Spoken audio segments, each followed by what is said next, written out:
I suppose you could call it ironic. I call it a tragedy.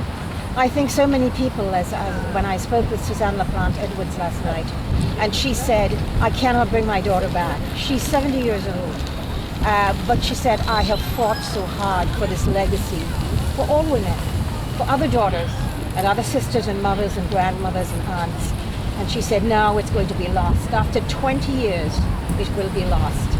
So she is pleading for Canadians and for the government of Canada to stop this bill, not to let it pass, so that we will be able to continue to leave a legacy that everyone has fought so hard for. And I think that is basically what is the sadness of it all. But 20 years here. 20 years later, we will have said goodbye to something that is basically a decision based on ideology more than anything else, because all of the statistics show that women who have been murdered by partners, 55% of whom have had legally acquired guns. So we've gotten no further in 20 years. Well, the number of women who are victims of violence has diminished by a very small amount. And we believe that about 1/3 of women who've been murdered with guns since the legislation has been brought in, the amount have been dropped by about a third, 33%. We don't know what will happen now. This will obviously escalate. 33% people may think is not a great result, but it is a result.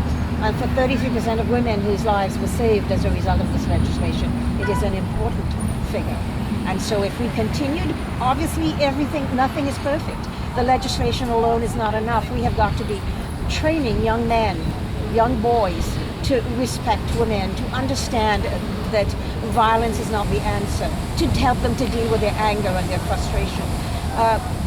We have to learn to do this before divorce occurs and before separation, and when times like this, when there's financial stress and there is, all of the kinds of issues of losing your job that make people desperate. And we see that many people who murder their wives, not only domestic violence, but they actually also kill their children and then themselves.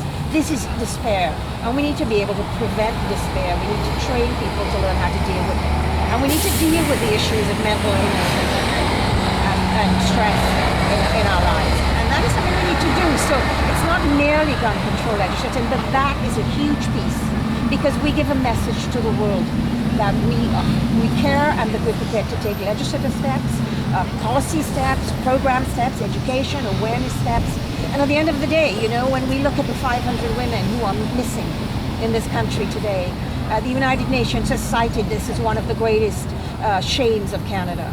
And yet we have been calling for public inquiry into this, and to honor their memories, no one seems to care about these 500 women. And that is probably the most tragic thing that we can say about a country like Canada, where we have always believed that we have had strong and clear values of compassion and care and decreased violence. I mean, we have always stood up for diminished violence in this country of ours. So it is time that we speak out again and say that we want to have a public inquiry into the 500 missing women, and that we want this gun control legislation to remain. And whatever we need to do to ensure that it is more effective and more efficient, we will need to do that.